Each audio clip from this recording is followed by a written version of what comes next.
Hi, welcome. This is NGVGP. I'm Jeff, also known as 36 Holla. And I'm Pat, also known as SlipperyMoocseCakes. Well, this is our first episode, and to kick things off, it's hard not to talk about it, but we're going to be looking at E3, the entire event, Microsoft, Sony, and Nintendo. Hey, you already sound bored over there, Pat. Don't yawn while I'm talking. I am very excited. You can tell. I can tell. I don't know if you know this, but I've played a couple video games in my life. Oh, really? What kind of games did you play? Did they start out with like Pac-Man and Pong, and then go from there? One time I got a double kill in Halo. Oh, wow. I'll leave it at that. Well, that's great. That's something really good to add to your list of It's achievements. alright. Don't act like you're not impressed. Like I mentioned, this is our first episode, and we're going to be covering E3. And to start things off, we're going to start off with the Microsoft conference. Microsoft has already announced a lot of their games coming out so far. There are apparently going to be some surprise games coming out too, but they've already mentioned a few of the big bombshells. I'm going to start off with Gears of War 3. Obviously, with the success of Gears of War 2, everyone's been expecting this. There's been high expectations, and recently they came out with a trailer that just shows actually things in a completely different light of how everything used to be. There used to be a government, there used to be a coordinated attack against the Locust, and now it looks like everything's kind of in shambles, basically. Apparently, It's all gone to hell. Yeah, exactly. Apparently, these characters are now pretty much disbanded. And we've already seen from the trailer, there's already a third new set of enemies called the Lambent. We've already got a few details about that. They just appear to be giant, like slug monsters. I don't even know what they're Yes. like.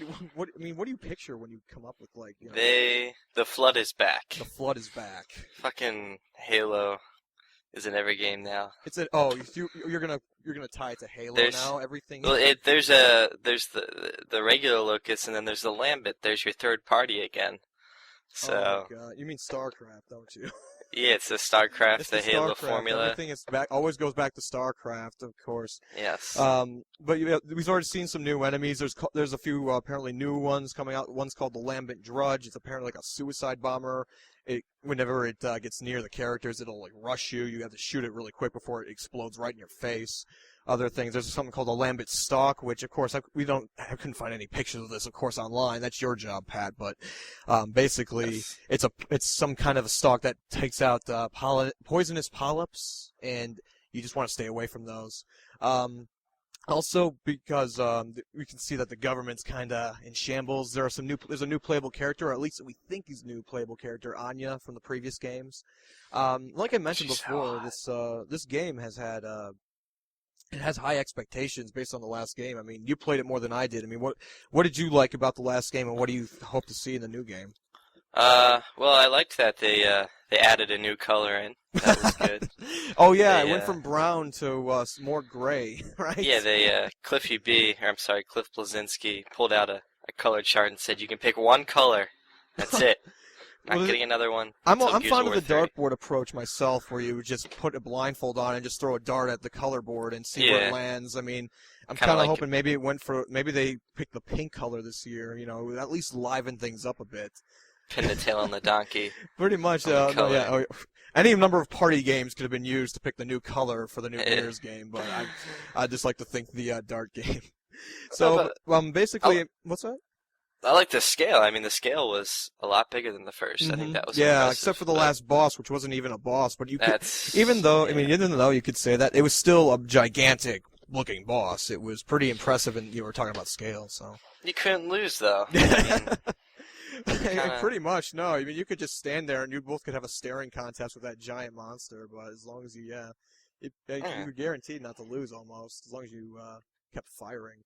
That was There were a few issues I had personally with Gears. I'm not as big of a fan as some other people with the second game. My main issue was with the multiplayer, just the lobbies, the multiplayer lobbies where you had to wait for at least 15 minutes. I know this was a problem early on where they fixed it eventually. Yeah. But it was just kind of frustrating. Like, this is the big new game. All your friends are going to be playing it, and you're all waiting in the lobby for 15 minutes to wait to play a game. Oh, and if once you got a game, it would lag out or something like that. I mean, it was a pain. The multiplayer was the biggest. Like you said, they fixed a lot of it, but I want it from launch. Maybe beta, but I doubt it. No. And the multiplayer was an issue of itself. Also, you can't say much about the story, other than if you liked hearing Dom crying out for his dead wife every Maria.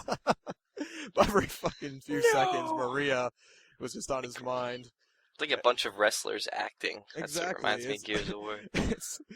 You're only as good as a wrestler as good of an actor as you know.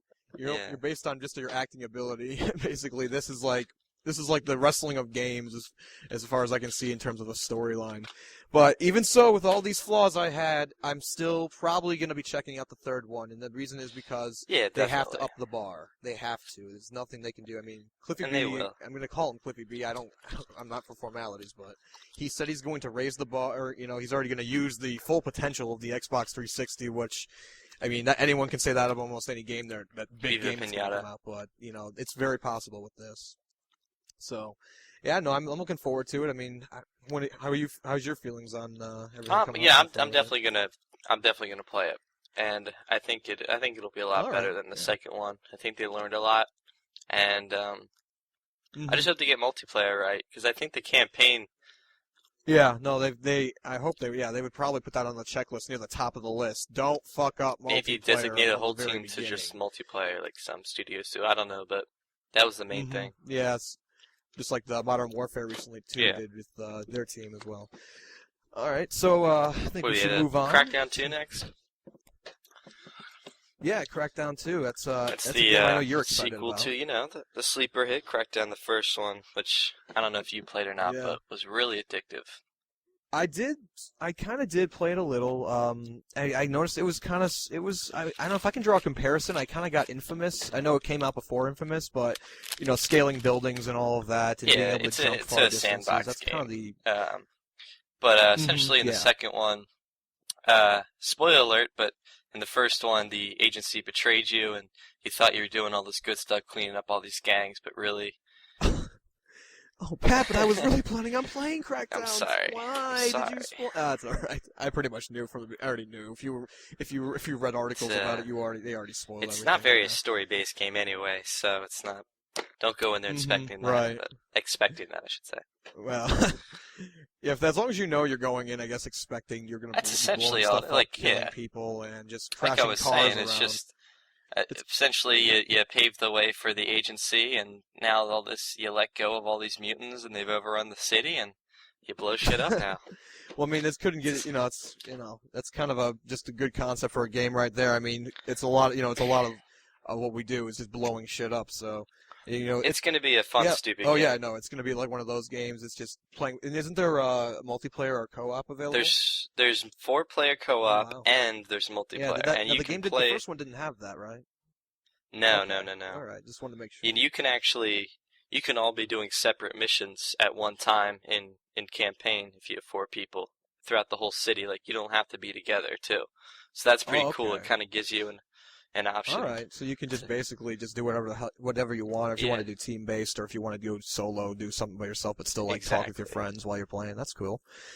And there's some things you can only get in the co-op, like certain agility orbs and stuff like that. So you can jump even higher, and you can do more crazy things. I'm assuming. Yeah. That sounds good. I mean, I know you're excited about it. I didn't play the first one. I very briefly played it.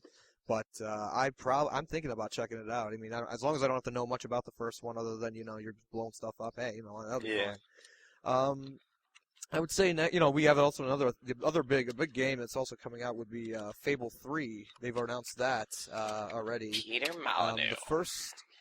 The first trailer that I saw. Basically, it's the tagline for it is "The race for the crown has begun." So it's a very different base game, and what we can gather off it is that you're actually going to take the role of a kind of a king or a ruler in this game instead of your typical starting as a young adventurer and working your way up, fighting the evil as you go. You're all dead. So I mean that's a kind of a weird concept, but I mean, how do you feel about that kind of a thing? I like it. I think I was reading that you can, control forces and whatnot, and I like the whole sense of power and stuff, as opposed to the little kid that grew up to be this great guy. I'd rather be you played him as a great guy, didn't you? I'd probably play him as the evil, like, I'm gonna kill anyone I see. Don't